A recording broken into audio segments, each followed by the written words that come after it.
Yes hello everyone, Hitesh यार। और आज हम बात करने वाले हैं इस बेहतरीन मूवी के बारे में। इस मूवी को मैं आज एक्सप्लेन नहीं करने वाला हूँ, इसे मेरे फ्रेंड एक्सप्लेन करने वाले हैं क्योंकि शादी की तैयारियों के अंदर मैं थोड़ा सा बिजी हो चुका हूँ और अब इस चैनल पर थोड़ा फोकस करने के लिए मैंने अपने कुछ साथियों को बुला लिया है। एंड आई होप जितना प्यार आप मुझे देते हैं उतना ही प्यार इन्हें भी देंगे और इस चैनल को भी उतना ही सपोर्ट देंगे जितना कि पहले क्या करते थे। So now without wasting any time चलिए आते हैं इस कहानी की मेन स्टोरी लाइन की तरफ।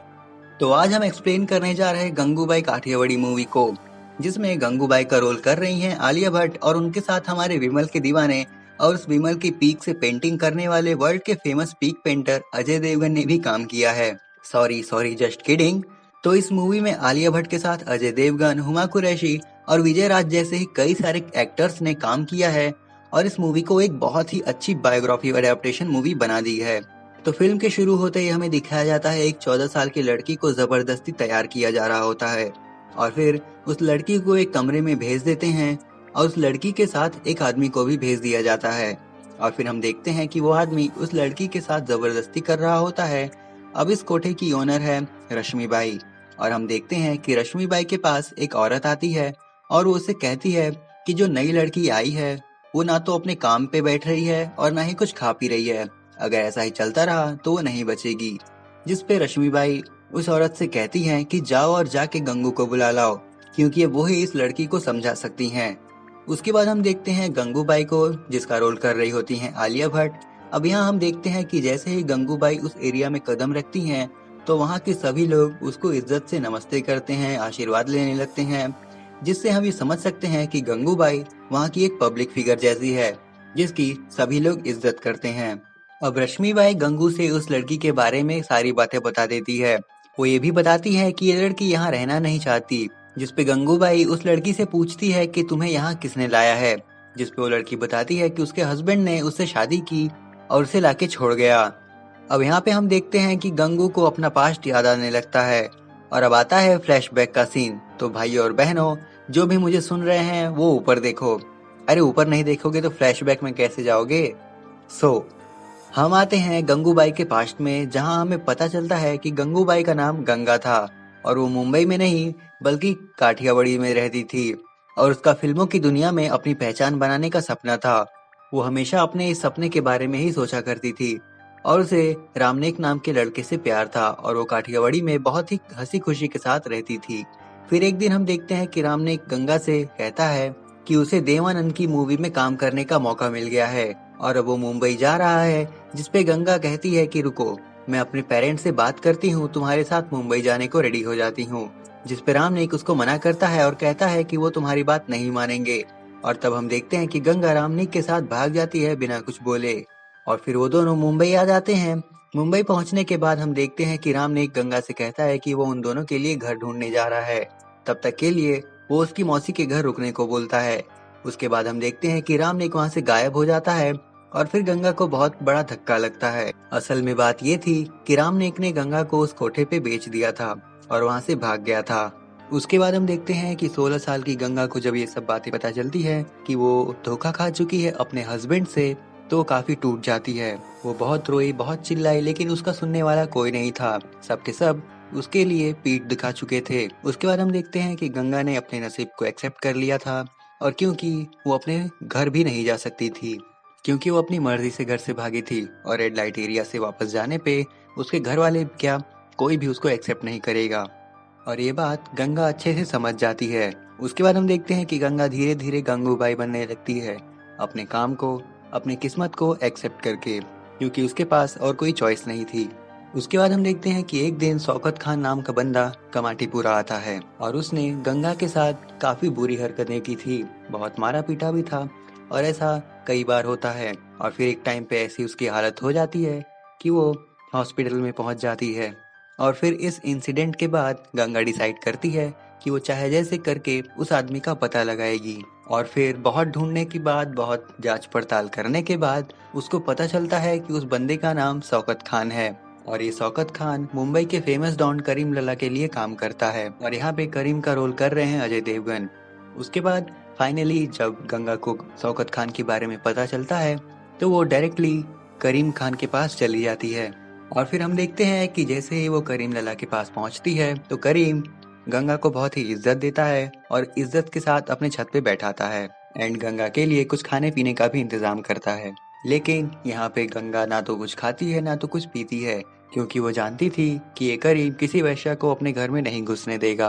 और तभी वो करीम से कहती है कि आप एक वैश्या को अपने घर में नहीं बैठने देंगे, क्योंकि मेरे बैठने से आपका घर गंदा हो जाएगा और इसी के डर से आपने मुझे छत पे बैठाया है।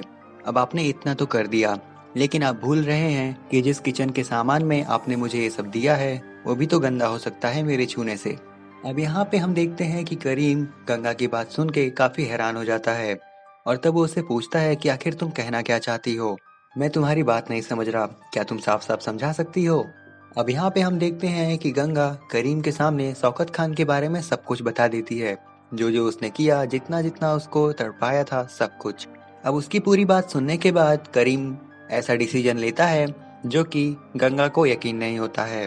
करीम कहता है कि तुम अगर सच बोल रही हो तो तुम डरो मत, बस नेक्स्ट टाइम ऐसा करना कि जब भी शौकत खान तुम्हारे यहाँ आए तो तुम उसके बारे में मुझे बता देना, वहां से मैं सब कुछ देख लूंगा। अब यहाँ पे हम देखते हैं कि गंगा को ये सब यकीन नहीं हो रहा था और वे उसकी बात सुनने के बाद रोने लगती है और फिर वो उससे कहती है कि आज तक किसी भी इंसान ने, किसी भी मर्द ने मुझे इतना रिस्पेक्ट नहीं दिया और किसी के पास भी मैं इतना सेफ फील नहीं की जितना आपके पास कर रही।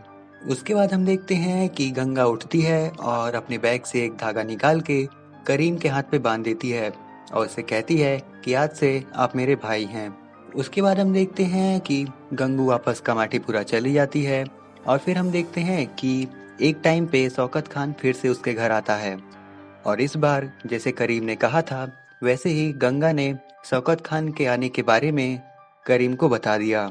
अब यहाँ पे हम देखते हैं कि फाइनली करीम वहाँ पे पहुँचता है और शौकत खान को अच्छे से सूटता है। अब शौकत खान को अच्छी तरह से कूटने के बाद करीम बोलता है कि गंगू मेरी राखी बहन है और जिसने भी इसके साथ कुछ भी बुरा बर्ताव किया तो मैं उसका हाल शौकत खान के जैसा ही करूंगा। ये बात सब लोग कान खोल के सुन लो। उसके बाद हमें पता चलता है कि शीला मौसी काफी ज्यादा बीमार रह रही थी, एक टाइम पे उनकी डेथ भी हो जाती है। उसके बाद हम देखते हैं कि शीला की डेथ के बाद गंगू वहाँ की लीडर बन जाती है और वहाँ की सभी लोगों को वहाँ से जाने को कह देती है और कहती है कि हम सब अपना ख्याल खुद रख सकते हैं। उसके बाद थोड़ा टाइम बीतता है और फिर गंगा गंगू से गंगूबाई बन जाती है। उसके बाद हम प्रेजेंट में आते हैं जहाँ गंगूबाई उस लड़की से कहती है कि तुम्हारे पास दो ऑप्शन है, या तो तुम इन लोगों के साथ काम करो या फिर मर जाओ, जिस पर वो लड़की मरने का डिसीजन लेती है, जिसे सुन के गंगूबाई काफी इमोशनल हो जाती है और तब वो अपने आदमियों से कहकर उसे घर भिजवा देती है। उसके बाद हम देखते हैं कि एक टेलर चाचा आते हैं गंगूबाई के ब्लाउज का नाप लेने के लिए और उनके साथ एक लड़का भी आता है जिसका नाम था अफसान। अब गंगूबाई और अफसान एक दूसरे को देखने लगते हैं, तो गाइस यहीं से गंगूबाई और अफसान ब्लाउज का नाप लेते देते एक दूसरे को पसंद करने लगते हैं। अफसान डेली उसके आसपास भटकता था और अफसान गंगूबाई को कमाटीपुरा भी घुमाता है। उसके बाद हम देखते हैं कि रहीम उसे हफ्ता ला के देता है, लेकिन अब उसका हफ्ता मिलना बहुत कम हो गया है और इलेक्शन आ रहे होते हैं जिसमें गंगूबाई जीतना चाहती थी, लेकिन उसके पास उतने पैसे नहीं थे। और तभी रहीम कहता है कि रजिया बाई 2 बार से इलेक्शन जीत रही है तो उसे हरा पाना नामुमकिन होगा, लेकिन गंगूबाई को अपने ऊपर पूरा भरोसा था। उसके बाद हम देखते हैं कि ईद के दिन गंगूबाई करीम लाला के लिए सेवई बना कर ले जाती है और वहाँ पर वो अपनी बात उठाती है। गंगूबाई उनसे कहती है कि वो उसे कुछ पैसे दे दें ताकि वो इलेक्शन में खड़ी हो और जीत सके। अब पहले तो करीम लाला उसकी बात मना कर देते हैं, लेकिन बाद में करीम लाला उसकी बात मान जाते हैं क्योंकि वो वहाँ की औरतों के लिए कुछ अच्छा काम करना चाहती थी। उसके बाद हम देखते हैं कि एक दिन अफसान गंगूबाई का ब्लाउज लौटाने आता है और उस वक्त गंगूबाई नहा रही होती है, जिसे अफसान देख लेता है। और भाई अब तो क्या ही बताएं, क्या ही सीन रहा होगा। खैर अपनी ढरकबंद दबाते हुए अफसान कहता है कि वो बहुत खूबसूरत है, जिसपे गंगूबाई कहती है कि ऐसा पहली बार किसी ने उससे कहा। उसके बाद हम देखते हैं कि गंगूबाई भी अपना प्यार का इजहार कर देती है और फिर यहीं से उन दोनों की लव स्टोरी शुरू हो जाती है। उसके बाद हम देखते हैं कि गंगूबाई की अपोजिशन पार्टी यानी रजियाबाई ये नहीं चाहती थी कि गंगूबाई इलेक्शन जीते और इसलिए वो बहुत सारे तौर तरीके इस्तेमाल करती है, लेकिन इन दी एंड कुछ नहीं होता। उसके बाद रजियाबाई गंगूबाई से मिलने आती है और उससे कहती है कि तुम इलेक्शन में खड़ी मत होना, और ये तो हम सबको ही पता है कि गंगूबाई उसकी बात सुनने से रही, इसलिए रजियाबाई को वहां से जाने को कह देती है। उसके बाद हम देखते हैं कि काफी चीजें होती हैं और इसी बीच इलेक्शन जीतने के लिए गंगूबाई अपने प्यार का भी बलिदान दे देती है, क्योंकि उसे लगता था कि वो अफसान के लिए सही नहीं है। इसलिए वो अफसान की शादी रोशनी से करा देती है। और क्योंकि कमाठीपुरा में पहली बार किसी की शादी हुई थी, इसलिए सभी लोग गंगूबाई से काफी ज्यादा इम्प्रेस हो जाते हैं। उसके बाद हम देखते हैं कि इलेक्शन का रिजल्ट आता है, जिसपे उसकी एक दोस्त यानी कमली इससे बताती है कि गंगूबाई इलेक्शन जीत चुकी है और अब वो इस पूरे कमाठीपुरा की प्रेसिडेंट है। और फिर हम देखते हैं कि धीरे धीरे उसकी प्रोग्रेस हो रही थी और वो गंगूबाई से गंगूबाई काठियावाड़ी बन गई। उसके बाद हम देखते हैं कि गंगूबाई ने मुंबई के यानी कमाठीपुरा के जितने भी सेक्स वर्कर थे उनके लिए बड़े बड़े काम किए। हम देखते हैं कि गंगूबाई ने जितने भी सेक्स वर्कर थे उनके बच्चों के पढ़ने के लिए काफी काम किया, और जो बूढ़े सेक्स वर्कर थे यानी जो बुजुर्ग लोग थे वहाँ के, उनके लिए पेंशन की व्यवस्था की। और जो लड़के लड़कियों को भगा के यहाँ पे भेज देते थे उनको वापस घर पे भेजना और उनके लिए इंसाफ दिलाना, और जिन्हें मेडिकल ट्रीटमेंट चाहिए, जिन्हें कोई बीमारी हो, इन सभी का वो ध्यान रखती थी। अब धीरे धीरे गंगूबाई काफी ज्यादा पावर में आ जाती है, काफी ज्यादा नाम बना लेती है और कमाठीपुरा में जितने भी सेक्स वर्कर थे उसको अपना भगवान मानने लगे थे, अपना सेवियर मानने लगे थे। फिर एक टाइम पे हम देखते हैं कि कमाठीपुरा से सारे सेक्स वर्कर्स को हटाने के लिए जबरदस्ती चल रही थी और कई सारे लोगों को हटाया जा रहा था। जिसके बाद हम देखते हैं कि गंगूबाई इस समस्या को लेके प्रधानमंत्री तक पहुंच जाती है और करीब 1 साल तक इस केस को लड़ी अपने कमाठीपुरा के बहनों के लिए।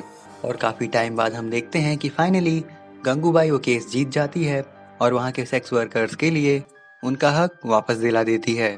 अब काठियावाड़ी के सेक्स वर्कर्स के लिए गंगूबाई मां समान हो गई थी। और फिर हम देखते हैं कि उनकी डेथ के बाद उनकी एक मूर्ति बना के काठियावाड़ी में लगा दी गई थी और वो अभी भी वहाँ पे है। तो ये थी गंगूबाई काठियावाड़ी की